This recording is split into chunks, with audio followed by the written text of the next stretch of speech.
Our lead story tonight comes from Hiroshima in Japan. The world's biggest leaders are gathered there. They're attending the G7 summit. The G7 is a group of 7, the richest countries in the world: the US, Japan, Germany, Britain, France, Italy and Canada. These are the members. Now, China and India are not the members, although their economies are bigger than some of these member countries in G7.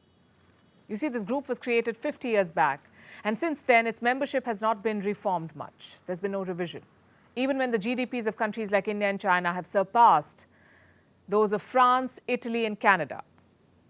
So they're still not members, and this is the G7 that we have. India, though, is attending as a guest, as an observer. It's been doing so for a while now. So the leaders of the G7 countries meet every year, apparently to discuss world economy. The summits are often mocked as lavish offsites for world leaders. This one, though, is in the news for being hijacked. By whom? Ukraine's President Volodymyr Zelensky. He's the wild card entry this time, and he's hogging the headlines. He'll go to Hiroshima in person, and he'll meet India's Prime Minister Narendra Modi there, the first meeting since the war began. And this has come out of the blue. Until yesterday, there was no word on Zelensky's attendance. Today it was announced. The Ukrainian leader is summit hopping. Today he was in Jeddah in Saudi Arabia for the Arab League summit. From there he'll head to Hiroshima. It's not clear when he'll land. They do not share too many details due to security concerns. But we understand he will be there on Sunday. And the very news of his arrival has upended the agenda of the summit. This meeting was supposed to be about inflation, about cost of living, about US debt ceiling crisis. Instead, it has become about Ukraine and Russia. It's turned into a war council of sorts. And the agenda has shifted. Now they'll discuss more sanctions on Russia and how to enforce them. Also, the proposal to provide F-16 jets to Kiev and the possibility of starting peace talks, all of it is expected to be discussed. And Ukraine is hoping for some big takeaways. Zelensky's team says some very important decisions could be taken in Hiroshima. Very important things will be decided there, and it is therefore the presence of a president that is absolutely essential in order to defend our interests. The G7 wants to build pressure on Russia. These countries are the biggest allies of Ukraine. Fun fact, this group had 8 members once. It was called the G8. Do you know who the 8th member was? Russia.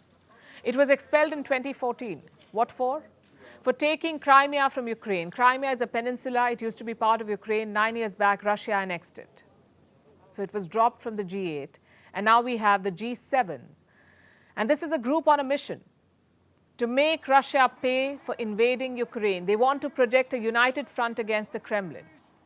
But it's not as straightforward as it seems. For starters, the G7 do not agree on a lot of things. Let me give you the latest example. Today, new sanctions were announced, and there were differences. Some wanted to push the boundaries, impose the toughest possible sanctions on Russia. Others wanted to be more cautious. The UK wanted to target Russian diamonds. They're a lucrative business. Russia is the world's 8th largest diamond exporter. In 2021, Moscow earned about $4.7 billion from this trade, the diamond trade. So far, diamonds have been kept out of the sanctions list, but London says it will ban them. The US wants to go one step further. It wants to ban all exports to Russia. But Europe is not ready for that. They've been part of at least 10 rounds of sanctions against Russia, but Europe still sends a lot of goods to Russia. This includes products like medicines, soap, coffee, cocoa, tea, toys, and dyeing liquids, among others. As of February this year, European apparel brands were also doing business with Russia. I'm talking about names like Boji, Benetton, Calzedonia, Eaton, and Lacoste. Earlier this week, German Chancellor Olaf Scholz spoke about this. He called for a quote-unquote pragmatic approach. In other words, an all-out ban is not feasible. What are the other options then? Reports say the G7 is considering a new proposal, something called the Traceability Initiative. It focuses on third parties. What are third parties? Countries that buy goods from Russia and sell them to the rest of the world. They're third parties. Now, we don't have the specifics yet, so we'll have to wait for the joint statement to shed light on what the plan really is. But if the G7 decides to target these third parties, it won't be good news for India. Prime Minister Modi, as we said, is in Hiroshima, not as a G7 member, but as an observer. His interventions will be watched closely.